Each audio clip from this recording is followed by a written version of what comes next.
Hi guys, welcome to our daily encounter. In Zephaniah chapter 1 and verse 12, we basically have the idea of deism brought out even long before the word deism was ever used or ever was really considered a concept. It's found here again in Zephaniah chapter 1 and verse 12 where it says, "It will come about at that time that I will search Jerusalem with lamps, and I will punish the men who are stagnant in spirit, who say in their hearts, the Lord will not do good or evil." And this is right in line with the idea of deism. Deism basically teaches that God is very distant from what goes on in creation, that God is basically like a watchmaker who makes the watch, winds it up, and then just sits back and watches it run, and isn't really involved in human affairs. They very much don't believe too much in miracles or the supernatural, but that mankind is kind of just left to get on their own. And it's very much an idea where God is very, very distant. They do believe in God, but don't really believe that God is really active in human affairs. And that seems to be what is being described here in Zephaniah, that the people had come to believe that God wasn't really active, that God wasn't going to do anything. They could live how they wanted to, and God was neither going to do that which was evil or good. And so they really believed in an indifferent God, which is very similar to deism. And for the Christian who might dismiss deism, either intellectually or theologically or both, they might think, well, I dismiss deism, but we have to ask ourselves, in life, do we live as though deism is actually true?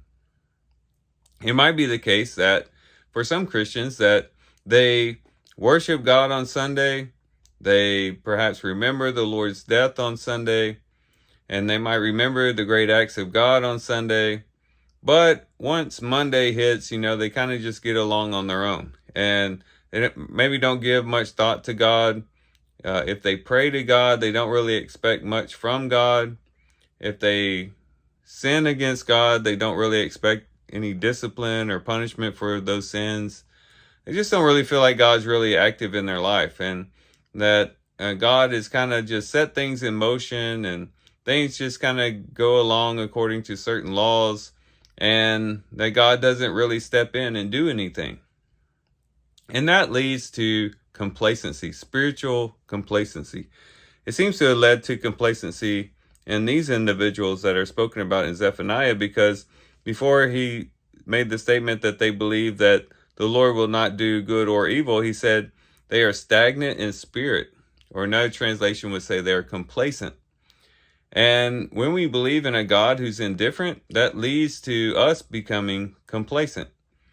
Certainly, if we don't believe that God is active, that God is doing things, that God can help us, that God is there to strengthen us or to open up doors of opportunity for us or to do whatever else we might pray for or trust in the Lord to do, it can lead to spiritual complacency and can lead us to begin to think that, well, God's not involved in my life, and therefore I'm just going to live according to my own intellect, my own ingenuity, my own abilities, my own strengths, my own gifts, and I don't really need to trust in the Lord, walk humbly before God, to really pray to God and really trust that He's going to step in and help me. I don't have to walk in the fear of the Lord, and that the Lord will discipline me if I get off track, and He won't pull me back in a restorative way, back onto the right path through His discipline. And it can lead to a person really just drifting off into kind of just doing their own thing and not really considering God too much in their life. We really need to guard against this type of attitude. Not just intellectually or theologically, but practically in our lives. We need to live as though we serve a God who's alive, who's active, who's powerful, who's mighty, who's there to answer our prayers, who's there to go alongside of us as we enter the challenges and difficulties of life, as He's there to rejoice over us in the good times and to be there alongside us in all types of situations. We need to trust in a God who is very much active in human history, who is very much concerned with what goes on here on the earth.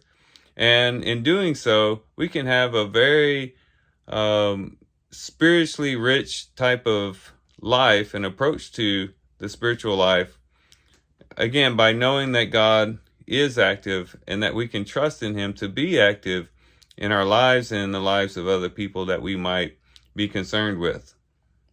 So let's guard ourselves against this attitude of just thinking that it's all up to us to get through life. It's all up to us to pull ourselves up by the bootstraps. It's all up to us to get along through life.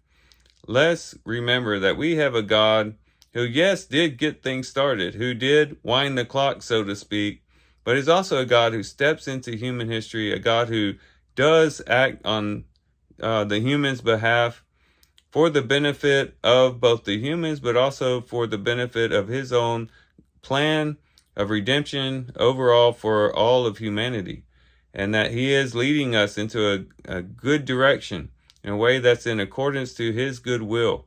And we can trust in him in that, and we can love and be devoted to him in that, and we can give our hearts to him in that. And so these are some things we can reflect on and think about as we get into the book of Zephaniah. And with that, guys, I do thank you for watching the video today. Hope you guys have a great day. Love you guys. God bless.